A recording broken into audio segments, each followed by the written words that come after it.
मुआहदे की शराइत पूरी करने के लिए IMF का पाकिस्तान की निगरान हुकूमत से बड़ा मुतालबा। निगरान वजीर खजाना डॉक्टर शमशाद अख्तर की IMF हुकाम से वर्चुअल मीटिंग हुई, जिसमें exchange rate, power sector, gas sector के गर्दिशी कर्जे पर बातचीत की गई। IMF हुकाम ने वजीर खजाना से मुआहदे की शराइत पर सख्ती से अमल दरामद का मुतालबा किया, जिस पर वजीर खजाना ने इक्तिसादी जायजा शुरू होने से कबल शराइत पर मुकम्मल अमल दरामद की यकीन दहानी कराई।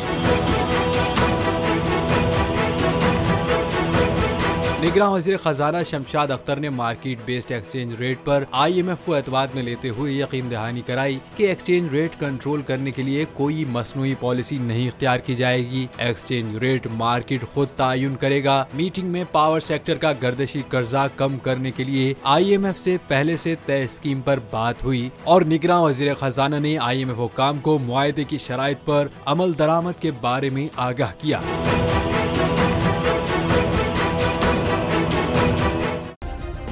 सब्सक्राइब करें और बेल दबाएं ताकि कोई खबर रह न जाए।